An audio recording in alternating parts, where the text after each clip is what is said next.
गया है। पर हमारी आनंदी तो अभी सिर्फ 9 साल की है। अभी तो उसके पढ़ने, लिखने और खेलने कूदने के दिन हैं। देख पार्वती, लड़कियां पराया धन होती है और जितना जल्दी इन्हें घर से विदा कर दे उतना अच्छा है। कल से आनंदी की पढ़ाई लिखाई बंद। पर बापू, इसमें मेरी क्या गलती है? आप मुझे पढ़ाई करने क्यों नहीं देते? तेरी गलती है कि तू एक लड़की है। लड़का होती तो क्या बापू? लड़का होती तो क्या? ऐ लड़की, ज्यादा जबान ना चला, नहीं तो जबान हलक से खींचकर बाहर निकाल दूंगा। बापू, मैं पढ़ लिख कर कुछ बनना चाहती हूँ। मेरी पढ़ाई ना रोको बापू। आनंदी, तुझे पढ़ना है तो पढ़, लेकिन सारी उम्र बाप की छाती पर यूं बोझ बनकर ना बैठ। पर बापू, अभी तो मेरी उम्र पढ़ाई लिखाई की है। मुझे पढ़ लिख कर डॉक्टर बनना है। पढ़ाई पढ़ाई पढ़ाई, आज तो तेरी किताबों का काम तमाम करके ही छोड़ूंगा। ये ले। नहीं बापू, मत छोड़ो बापू। छोरी। नहीं बापू, नहीं। बापू, ये तुमने क्या किया? तुमने मेरी इन किताबों को ही नहीं फाड़ा बापू, मेरी किस्मत फाड़ दी, मेरी किस्मत। ये कॉपी किताबें ना सिर्फ छोरों के हाथ में अच्छी लगती है, लड़कियों के हाथ में तो सिर्फ मेहंदी अच्छी लगती है, मेहंदी। पर बापू, मैं लड़की हूँ तो क्या हुआ? लड़का और लड़की तो हमारी दोनों आंखों के समान होते हैं। चुप कर आनंदी, और यह एहसान मान कि अब तक जिंदा है तू। कहीं बचपन में गला दबाकर मार दिया होता तो यह तेरी बकबक नहीं सुननी पड़ती आज। पर बापू, मुझे चूल्हा जलाना अच्छा ना लगे है। देख छोरी, जितना जल्दी हो तू चूल्हा जलाना सीख ले, उतना ही अच्छा है तेरे लिए। और हाँ, तेरा ब्याह तो होगा, वो भी कल के कल।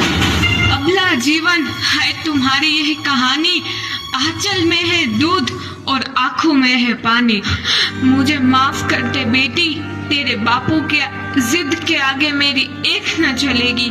माफ कर दे बेटी, मुझे माफ कर दे। इस प्रकार मात्र 9 वर्ष की छोटी उम्र में आनंदी का विवाह गोपाल राव जोशी से हो गया।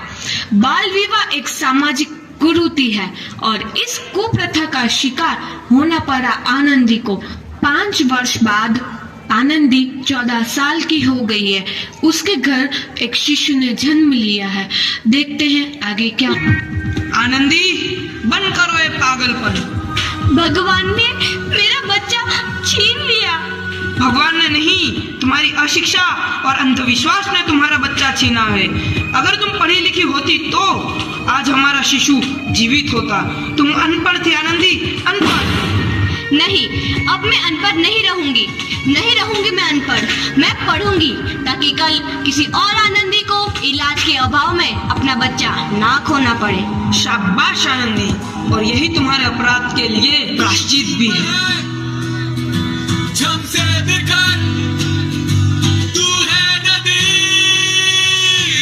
आनंदी, तुम्हारी 12वीं का परिणाम आ गया है। तुमने पूरे कॉलेज में प्रथम स्थान अर्जित किया है।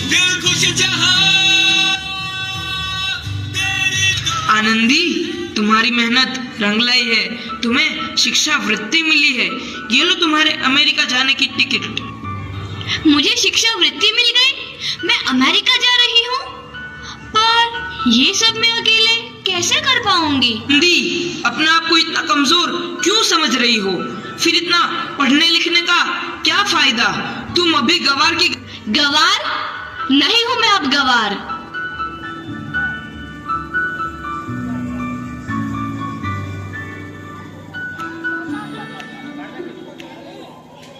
तो इस प्रकार 7 अप्रैल 1883 को आनंदी अमेरिका के पेंसिल्वेनिया के लिए रवाना हुई और 3 साल बाद उन्होंने डॉक्टर ऑफ मेडिसिन की उपाधि प्राप्त कर ली।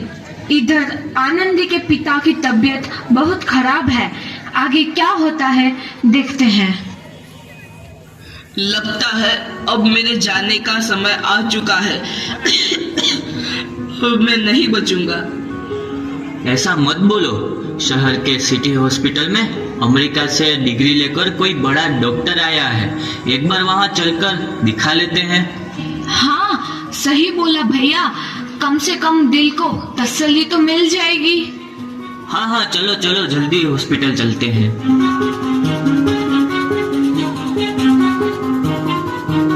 इस मरीज की हालत तो बहुत ही खराब है। कोई चमत्कार ही इसे बचा सकता है।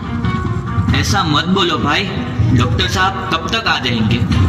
लो आ गई डॉक्टर मैडम। डॉक्टर मैडम जल्दी देखिए, मरीज की हालत बहुत ही खराब है।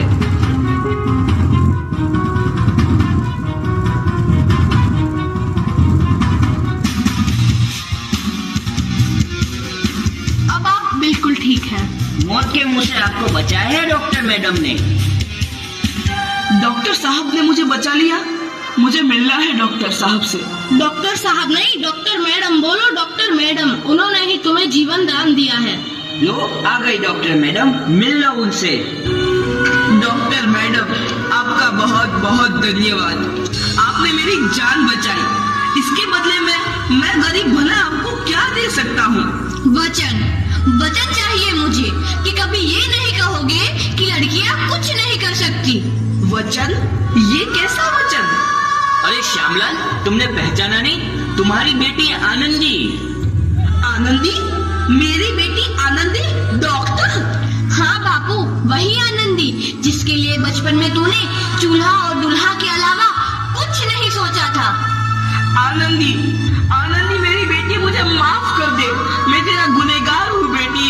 नहीं बापू, वही आनंदी जिसके हाथ पीले करके तुम उसकी सारी जिंदगी काला कर देना चाहते थे।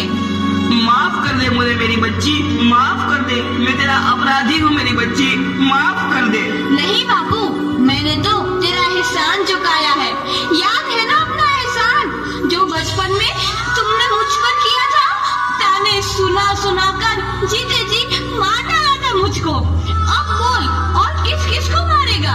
आनंदी बेटी, मुझे माफ कर दे मेरी बच्ची, मैं तेरा गुनहगार हूँ। बापू, आपने ही तो बोला था किताबें सिर्फ बेटों के हाथ में अच्छी लगती है, बेटियों के हाथ में तो सिर्फ मेहंदी।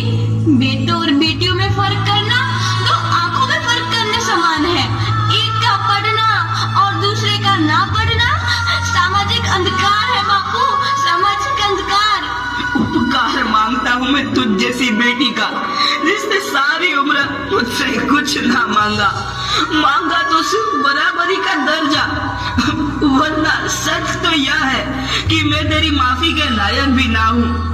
मुझ जैसा बाप तेरी बराबरी कर सके, उसके मैं लायक भी ना हूँ मेरी बेटी, लायक भी ना हूँ। अपने बापू को क्या माफ नहीं करोगी आनंदी? माफ कर दो आनंदी, माफ कर दो।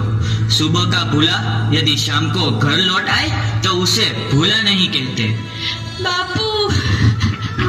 तो इस प्रकार आनंदीबाई जोशी ने अपनी मेहनत और अटूट इरादे से न केवल भारत की पहली महिला डॉक्टर बनी, बल्कि आगे चल के उन लड़कियों के लिए सुनहरा रास्ता दिखा गई जो जीवन में कुछ करना चाहती थी।